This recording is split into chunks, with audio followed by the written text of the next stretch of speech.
Okay, hopefully this works here. Okay, so I'm up late at night. I'm creating some content or some images for some posts basically for my Instagram and my Facebook, trying to get my Facebook back up and running. I'm noticing some people are liking my Facebook page a lot more, and I want to make sure that I'm keeping that consistent. And I was like, well, why not just briefly go over this topic? So, I have a reading coming up soon that I'm excited about. I'm doing reading for a couple and really going over their, I'm going over their individual placements, of course, through their reading, individual readings, and then going to go through their Synastry, which I do think looks pretty good so far. But this video is just about some random thoughts that I had, thinking about just some common misconceptions we sometimes will see with Synastry. So, for example, and this is going to be really quick. This is an unplanned video, but I have some notes that I was typing up. So, one thing I would say is that partners have energy in very different houses. Okay. And though it is important sometimes for balance in a relationship, and different people will pick up different parts of of the load, right? You might have a person who has a lot of sixth house energy. They're really good at organizing, what needs to happen in the relationship to make it function, make it flow. You could have one person who has a lot of second house energy. They're the ones to remind you of the money goals and all of those things. So balance is important. And I would never say that balance is not. However, you sometimes can have people who have very different life focuses, though. If you look at your chart and you look at a partner's chart, and you notice that, wait, all of my planets are at the bottom. I don't know. That usually that wouldn't happen where all of them there. But let's say a person has about 7 planets at the bottom and one person has 7 planets at the top. Now, again, you would have to look at the whole chart, of course, but at the same time, you would have to note the fact that, oh, that actually means that you're going to divert different energy in life. One person's going to be focused on their personal issues, their personal needs from the first to the sixth houses, and one person is out in the world, perhaps trying to make a mark or trying to understand the world in more, in a more vast, broader way through the seventh and 12th houses. That's an extreme example, but that's what I mean. You want to look at your charts, and sometimes it can work out really well where a person exposes you to something. Maybe your partner has a lot of fifth house energy and you're always work, work, work, and they remind you to have fun. So, this isn't a bad thing, but I do want to share that this can be in something that you need to work through. Partners that have very different energy, it's going to mean that one person's going to prioritize something differently than the other, and that just might be something to work through. Another thing that I think can be sometimes an issue is really looking at the nodes, right? Because your node is the path that you are on. And could you possibly have people who are not on the right track in their north node because of their relationship? For sure. Let's say a person is supposed to be organized in this life. They're supposed to be organized. They're supposed to be thinking before acting. Maybe they have a North Node in Virgo. They are supposed to be, improving and learning how to improve certain qualities. But they're in a relationship with someone who is really spur of the moment, reckless. Let's go do this. Let's go do that. And they never get a moment's peace just to sit down, right? And yes, in a relationship, you are influenced by someone. You are. And that's just what it is. Even if you're like the most independent person of all time, it is important to understand how another person's lifestyle may impact you. So, yes, looking at the nodes. Now, none of this means it can't work out. It's that we can't ignore these problems because they eventually will bubble up. So, it is important to address them. So, North nodes, if you and North nodes square one another, just be aware of what that will mean for the relationship. It could definitely mean that if one person's a little bit more dominant, a little bit more influential in the relationship, maybe they're even older, or maybe they just have more experience, they could be leading. But you have to learn your North Node and tap into your North Node. Now, if you're lucky, you'll see, oh, maybe your partner's son is conjunct your North Node. You can have some South Node energy between two charts showing perhaps even past life, or this is a karmic relationship. But I do think squares you have to be aware of, because you're going to feel compelled to go in one direction. But if you're in a situation that is force not forcing you, but it's putting you in a position, in a lifestyle that doesn't actually live, it's not in accordance with what your North Node purpose is. I do think oppositions are a little bit easier to resolve. if you are aware. So that's why it's important for those who are into astrology to understand the energy of everything, because you could have your North Node in Taurus, their North Node in Scorpio. If you both are aware of this, you can balance each other out really well and help each other. You're helping them master what you already mastered in a past lifetime, and vice versa. And in a way, those energies come together to really form a strong partnership, and it can work really well when oppositions come to meet for a common goal, and you are both self-aware. Wait a minute, but this is my purpose here is to simplify everything and to be resourceful and to be patient, because I know I'm going to get that reward. I know I am, as a North Node Taurus, and the North Node Scorpio person is learning how to obtain and how to accept from others and how to build and develop up and to get more into the complexity of things. So, and I have whole videos about the North Node that you can check out. I would also say here, this can be the pitfall. We get excited. You see that you have shared signs, but they're directed at different focuses in each person's chart. So you get excited, you meet someone, you're like, oh yeah, I'm a Sagittarius and they have a Sag moon, or they're a Gemini and my Juno's in Gemini, whatever the case may be, right? You get excited. One thing to note though is, what house is that energy in? Okay.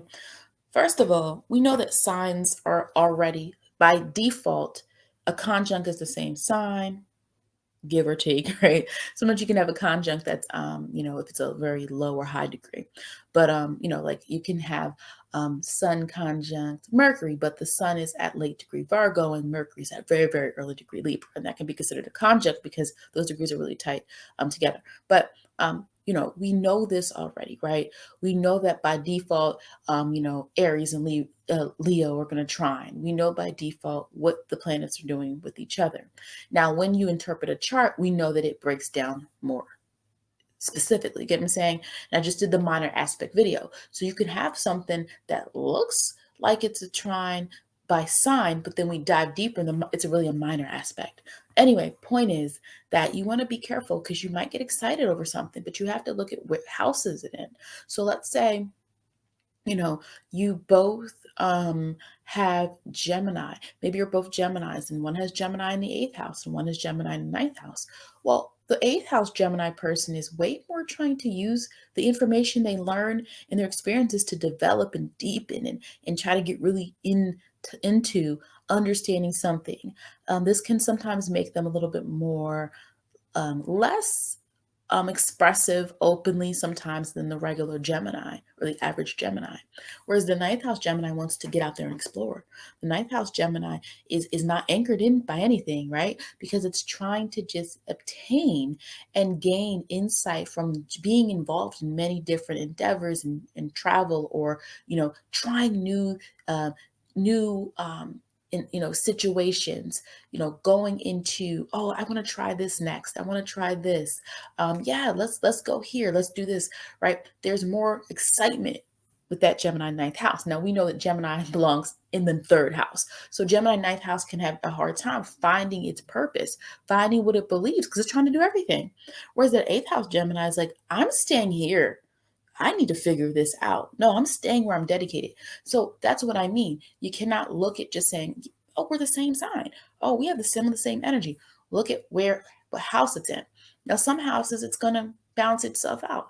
You can, a person who has a sign in the first and the fifth house, you can see some similarities there. They are not the same, of course, but you can see some similarities in that being fire energy and that being person who might be some level of confidence. We know the first house dealing more with identity and self-actualization, and dealing with more with instincts, right?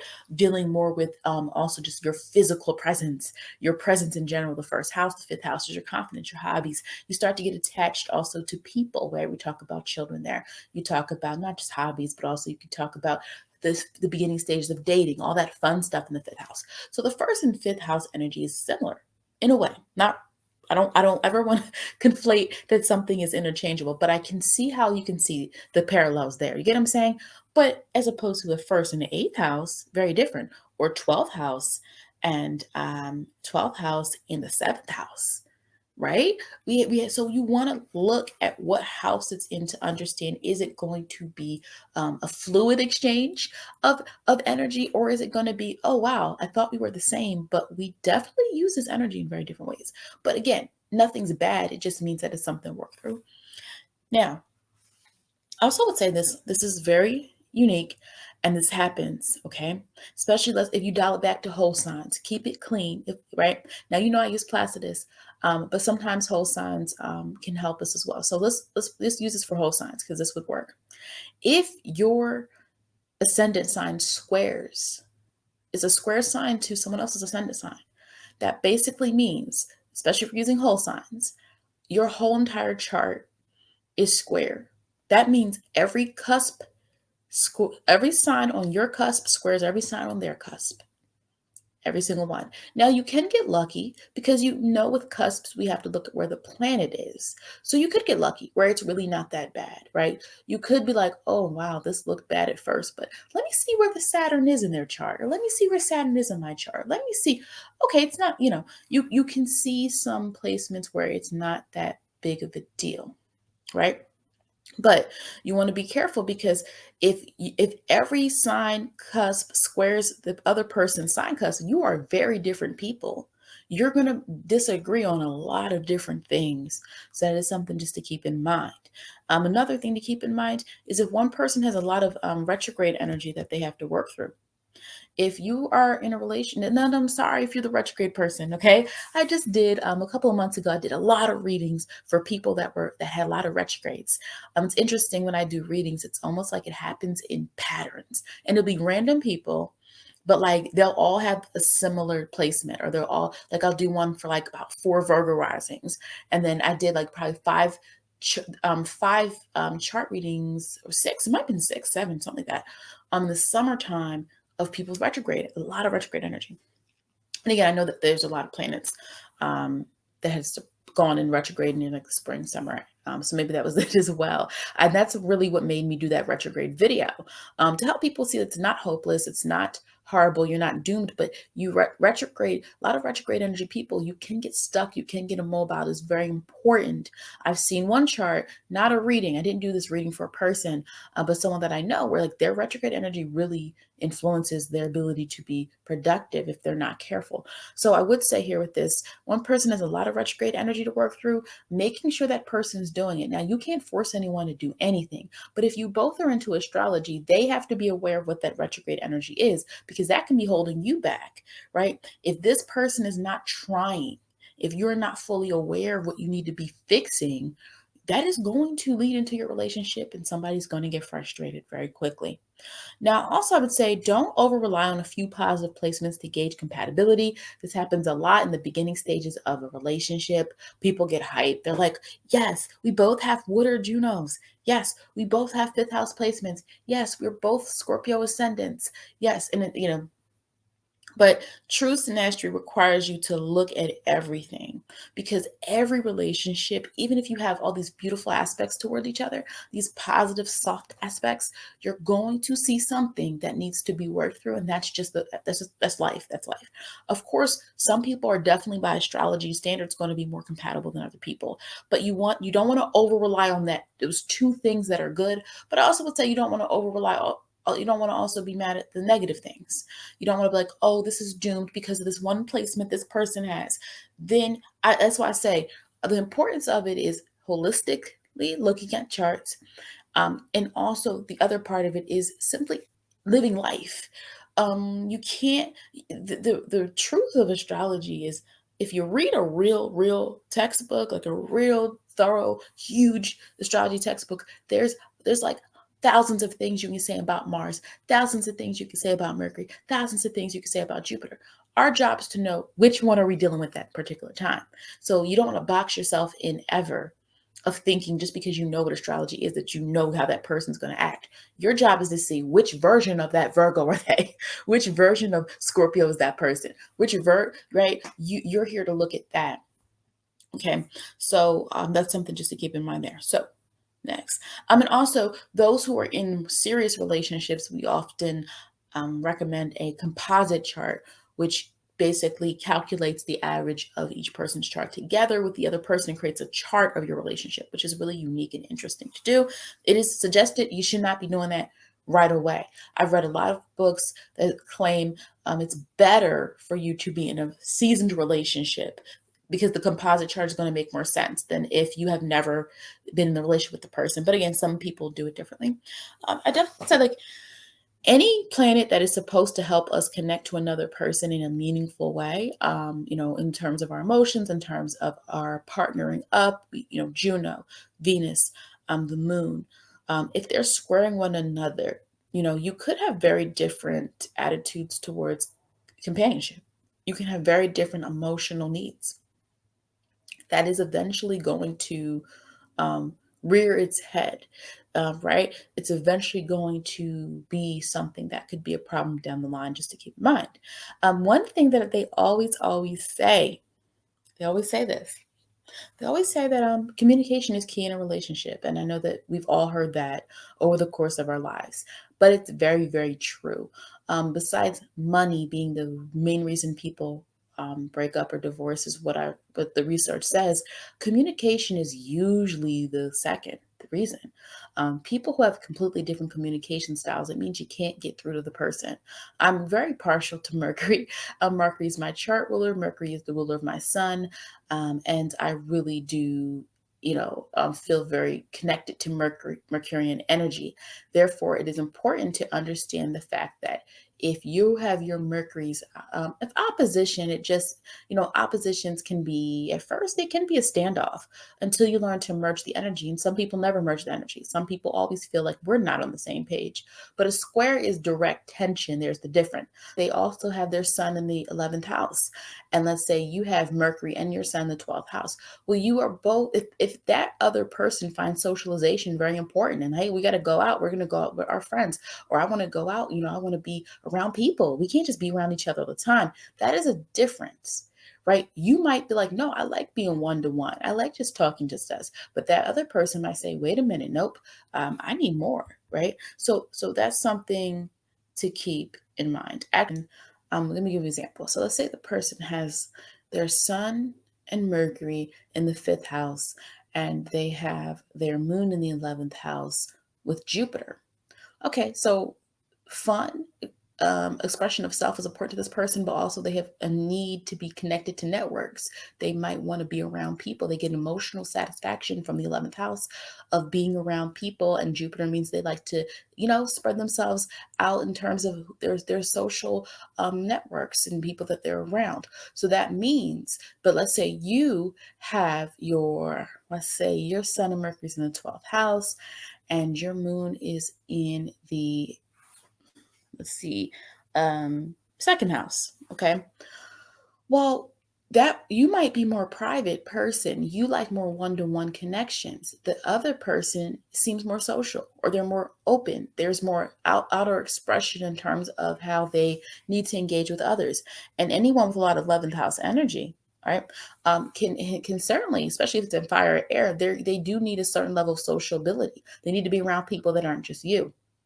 And so that can be where Mercury, you have different mindsets, you have different modes of thinking about the situation. And then also you have just different planetary placements, which fine. Everybody has relationships with people that have different placements, whether it's a family member or relationship or friend or whatever. But that's something just to keep in mind. Mercury is super, super important in terms of relationships. If you have a square, you are going to at some point butt heads when it comes to something in terms of how you think. And it's your job to figure out how to work through that. And lastly, false positives, right? Here's what I mean. A conjunct, a trine, a sextile, right, to another person's planet. You see that and you say, oh yeah, this is beautiful. But the thing here is, what if the person struggles to fully actualize their potential in that area, right? You're like, wow, my moon conjuncts her Venus, but her Venus is in retrograde. You have all the compassion and love and emotions to give to that person, but they struggle to really understand their role or their full ability and range within a relationship. Or let's say their Venus is Also, somehow, let's say their Venus is conjunct Uranus. All right. And that's in retrograde as well. She may not really like traditional relationships. So there might be like she's not with labels or she's not with that type of union for real. Like this, you know? So that's what I mean. False positives is you looking at the synastry and saying, oh, look at this. Okay. My sun is conjunct her ascendant. Okay. All right. Or his ascendant, whatever. But okay, the ascendant sign, the ruler of their ascendant is what? Okay, so let's say this person is, I'm about to be done. All right, let's say this person is a Sagittarius rising, but their chart ruler is Jupiter. Jupiter is in retrograde in a planet that is in fall. All right. Um, okay, so that person Jupiter, they have to work on that. So if you have when you go deep into synastry, you start getting really excited over these positive soft aspects, as they call them, to the person's chart. Is important to then, especially if you're in a committed relationship or you're married or whatever, you now need to look at that condition of that person's chart. Are they really actualizing that planet? Is that planet stunted in some way? Are there certain things they need to learn to do? Are there certain lessons they haven't learned yet? Sometimes people haven't learned certain lessons, and it doesn't mean to throw them away, but it simply means they're just not there yet. So again, I want to just be honest. This is not about starting this off negatively.